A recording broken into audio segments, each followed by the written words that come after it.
Salut toi. Aujourd'hui, on va parler de comment éviter un problème très fréquent en musculation, être limité par son bas du dos. Ça peut arriver très facilement et ça arrive très fréquemment. Un jour, on fait de lourds soulevés de terre et le lendemain ou même 2 jours après, on veut faire du rowing, donc du tirage à la barre, et on n'arrive pas à faire des bonnes séries parce que le bas du dos fatigue en plein milieu et on peut pas travailler le dos efficacement. Ou à l'inverse, un jour on fait des développés militaires debout, et le lendemain on va faire des squats, et on n'arrive pas parce que le bas du dos est fatigué. C'est un problème qui arrive parce que le bas du dos, principalement constitué des muscles érecteurs du rachis, donc en anglais spinal erectors, qui permettent soit de garder le dos et la colonne vertébrale droite, ou de faire une extension du dos, donc de le déplier, sont des muscles relativement petits et faibles, comparés au reste et comparés à la charge de travail qu'on leur met, qui sont très sollicités dans la plupart des grands mouvements, comme le soulevé de terre ou le squat, en plus d'être au moins un petit peu stimulés dans tous les exercices, du haut ou du bas du corps, parce que la plupart nécessitent une certaine stabilité du torse. Donc les muscles érecteurs sont très stimulés, et ils mettent souvent plus de temps à récupérer que ce qu'on aimerait. Utiliser son bas du dos est donc une chose nécessaire en musculation, et même plutôt une bonne chose, parce que des muscles érecteurs très développés peuvent être très esthétiques, mais une mauvaise gestion de la récupération de ces muscles peut empêcher de progresser, donc de prendre en muscle, empêcher de faire ses séances sans avoir mal, et donc au fil du temps mener à une blessure. Mais heureusement, il y a des manières d'éviter ça. Aujourd'hui, on va en voir 3. Par la sélection d'exercices, par une programmation plus intelligente et par le renforcement musculaire de la zone. Mais avant ça, si la vidéo te plaît, n'hésite pas à t'abonner, liker la vidéo et aller voir les autres vidéos de la chaîne. Merci beaucoup, et continuons sans plus tarder. Donc déjà, on peut fortement réduire les limitations imposées par le bas du dos si on structure intelligemment notre programme. Il faut pour ça espacer au maximum et bien agencer chaque fois que tu fais un exercice où tu utilises fortement le bas du dos. Par exemple, comme cité dans l'intro, un tirage à la barre le jour d'après un soulevé de terre, c'est plutôt compliqué. Mais si tu fais ce tirage 2 jours avant le soulevé de terre, vu que c'est pas un exercice qui te détruit le dos non plus, tu pourras sûrement faire tes soulevés de terre sans problème. Pour les détails, ça dépend vraiment de ton propre programme, du split que tu suis, du nombre de jours par semaine que tu t'entraînes, etc. Et c'est aussi un petit peu individuel. Pour certains, faire un soulevé de terre le lendemain d'un tirage barre aura très peu d'incidence, et pour d'autres, ça diminuera fortement la performance. Il faut que tu expérimentes toi-même pour savoir combien de temps tu mets à récupérer de chaque exercice. Mais il y a des catégories générales d'intensité de tabassage du bas du dos, avec tout en haut le soulevé de terre et certaines de ses variations, un peu en dessous des exercices qu'il utilise quand même beaucoup, comme les squats, les good mornings, les tirages à la barre debout, ou les développés militaires debout aussi. Et encore en dessous, plein d'exercices qu'il utilise un petit peu mais pas assez pour t'inquiéter, comme beaucoup d'exercices abdos ou même le développé couché. Et le temps que tu mets à récupérer dépend aussi de l'intensité de tes séances. Faire une série de 6 reps max au deadlift te tuera beaucoup plus longtemps que si tu gardais quelques reps en réserve. Donc ça dépend vraiment de ce que tu fais toi. Et à partir de ce nombre de jours que tu mets à récupérer, tu peux ensuite structurer ton programme. Et n'oublie pas que tu peux aussi mettre plusieurs exercices qui taxent le bas du dos le même jour. En général, il ne sera pas trop fatigué au cours d'une même séance. C'est en faisant plusieurs jours successifs que ça devient compliqué. Par exemple, faire des abdos la même séance que le soulevé de terre, c'est très ok. Et très peu risqué si tu mets les plus gros exercices d'abord.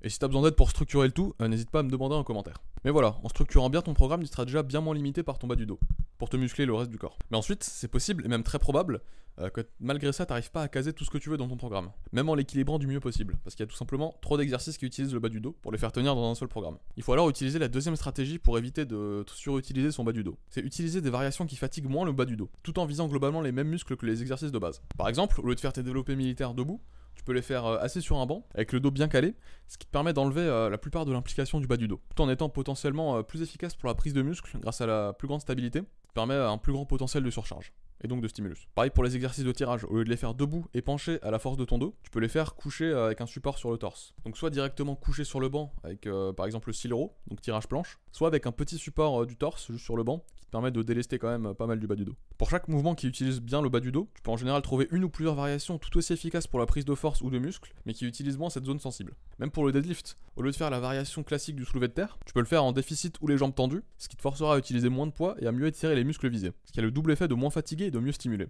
Et tu peux aussi faire des deadlifts roumains. Ça peut aussi être facilité si tu as accès à des bonnes machines, si ta salle est sympa, ce qui ouvre par exemple pour le squat des alternatives très sympas, comme le squat ceinture ou belt squat, où le poids est en dessous, ce qui enlève donc toute implication du dos pour la stabilité, ou les machines de hack squat et de pendulum squat, qui entraînent une implication bien moindre du bas du dos. Mais même avec un bon programme et des exercices qui font tout pour ne pas le viser, le bas du dos reste souvent un plafond qui limite le volume d'entraînement que tu peux faire, et donc limite le développement de tous tes autres muscles. Même si ce plafond est déjà bien plus élevé grâce aux 2 méthodes précédentes, il reste toujours là, et il est de plus en plus présent à mesure que tu prends en force sur les autres exercices, qui te fatiguent donc plus et qui te rapprochent de ce plafond. Il faut donc appliquer une troisième stratégie pour ne pas se retrouver bloqué au fil du temps, qui est de renforcer spécifiquement cette zone. Parce que bien qu'il soit stimulé directement par presque tous les autres exercices, le bas du dos est quasiment jamais la cible directe, et donc il est peu développé alors qu'il est très fatigué par ces exercices. Par exemple le deadlift, il est très stimulé mais limite un peu trop, ce qui fait qu'on peut difficilement accumuler assez de volume sur la variation classique pour que ce soit efficace. Il faut donc faire quelques exercices spécifiques au bas du dos pour le développer plus précisément. Et je vais t'en présenter 2 aujourd'hui.